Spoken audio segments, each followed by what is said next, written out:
Trois stratégies pour mincir quand on aime beaucoup manger. Oui, si vous êtes là et que vous avez un objectif perte de poids, ventre plat, mais vous aimez avoir des grosses quantités dans l'assiette et que pour vous c'est très difficile, dans cette vidéo, je vous partage trois astuces efficaces que j'ai moi-même testées. J'ai testé avec des clients et qui a fonctionné. Restez bien jusqu'à la fin parce que la troisième va vous surprendre, mais je vous assure, c'est la plus importante. Si vous me découvrez, je suis Dr Claudia, je suis médecin, nutritionniste, diététicienne avec beaucoup d'autres casquettes. Et moi, ma mission, c'est tout simplement vous aider à être bien dans votre tête, bien dans votre corps, bref, à être bien. Alors, nous parlons sur cette chaîne de nutrition, nous parlons surtout de la nutrition africaine tropicale parce qu'il y a très peu de ressources en la matière, je trouve, mais surtout de bien-être en général. Donc, n'hésitez pas à vous abonner et surtout à partager parce qu'il y a plein de femmes, plein de personnes, ça va aider. Comment mincir quand on aime beaucoup manger? La première stratégie que je vais vous donner, c'est tout simplement de vous rassasier différemment. Il faut comprendre que manger sain en général, c'est manger mieux. Pas d'abord manger moins. Bien sûr, il y a des choses qu'il faut réduire, on est d'accord. Bien sûr, voilà, on va pas manger n'importe comment non plus. Il y a des choses qu'il faut réduire, il y a des choses qui doivent être beaucoup plus présentes dans l'assiette, il y a d'autres qui doivent être moins présentes. Mais vous devez comprendre que le principe de manger sain, c'est d'abord manger mieux. Ça veut dire qu'il ne s'agit pas d'être affamé pour pouvoir perdre du poids. Il ne s'agit pas de s'affamer, il ne s'agit pas de se priver à outrance pour pouvoir perdre du poids. Pour perdre du poids, pour atteindre vos objectifs, la chose que vous avez à faire, ça va tout simplement être de mieux manger et de vous rassasier différemment. Qu'est-ce que ça veut dire? Je vais prendre un plat africain. Par exemple, vous aimez manger la sauce gombo avec soit le foufou si vous êtes en Afrique centrale, voilà, ou alors le foutou si vous êtes par exemple en Côte d'Ivoire. Donc, vous aimez manger la sauce gombo avec le foutou, mais dans votre assiette, vous mettez toujours 2 boules de foufou avec un peu de sauce gombo, comme c'est souvent le cas dans nos plats africains.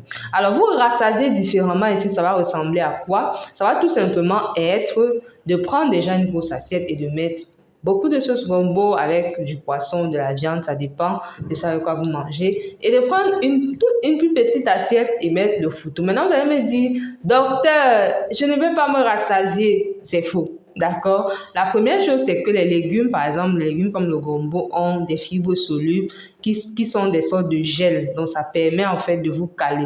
L'autre chose, c'est qu'associé à ça, vous pouvez prendre avant, par exemple, vous pouvez prendre des légumes crus. Par exemple, vous pouvez avoir un peu d'avocat, vous pouvez avoir les carottes râpées si vous aimez ça. Moi, j'aime beaucoup ça. Vous pouvez prendre ça avant. Vous pouvez aussi dans votre sauce gombo, mettre une bonne part de poisson, par exemple, d'accord? Parce que les protéines, en fait, sont plus rassasiantes.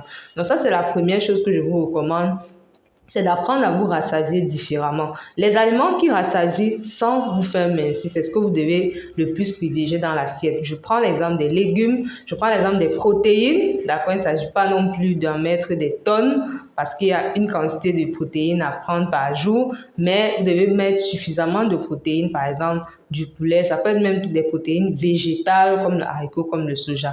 Bref, peu importe, vous devez miser sur ce qui vous rassasie plus sans forcément vous faire prendre du poids. Il y a des aliments aussi comme l'avocat. Au cas où vous ne le saviez pas, l'avocat nature, bien sûr, l'avocat naturel, le fruit là, ça rassasie, ça cale, c'est du bon gras. En général, les bonnes sources de graisse, vous n'avez pas besoin de prendre de grosses quantités, ça vous rassasie et tout le monde est content. D'accord? Donc ça, c'est la première astuce, la première stratégie que je vous donne.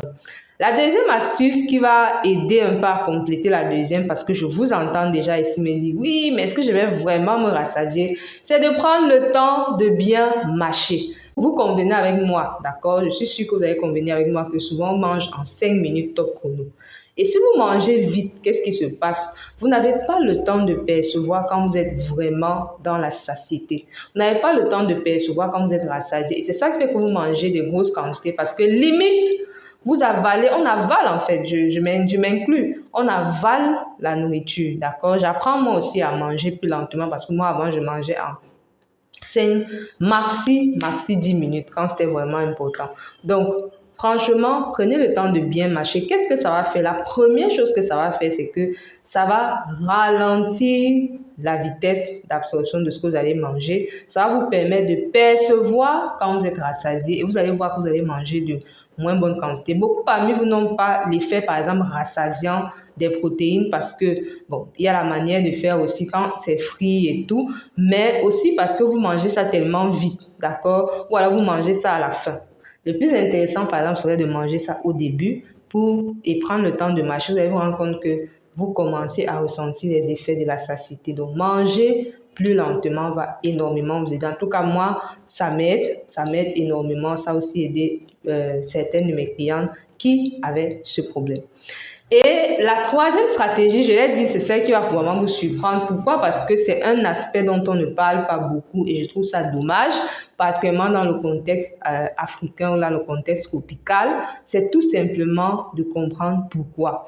Généralement, quand on mange beaucoup, souvent c'est une compensation émotionnelle. Souvent, c'est pas tout le temps. Souvent, c'est une compensation. Souvent, c'est lié aux carences. D'accord? Ça peut être lié aux carences. Par exemple, vous mangez tellement des aliments raffinés, etc., que votre corps se sent en carence et donc il y a des modifications de votre appétit. Je ne vais pas entrer dans les détails techniques, mais ça peut être ça. Faites un bilan nutritionnel. D'ailleurs, si vous voulez en faire, vous allez cliquer sur le lien en commentaire et je vous offre un bilan nutritionnel pour voir si ce n'est pas une carence. Mais surtout, dans ma petite expérience et dans mes recherches, c'est souvent lié aux émotions et je parle aux femmes. Ça peut arriver aux hommes, d'accord, ne vous sentez pas exclus, mais je maîtrise plus la psychologie féminine et je parle vraiment aux femmes. Souvent, c'est une compensation émotionnelle. Souvent, c'est un vide qu'on vous comble. Souvent, c'est parce que, voilà, il y a un manque, en fait, affectif et la nourriture est une compensation. Et qu'est-ce qui va se passer?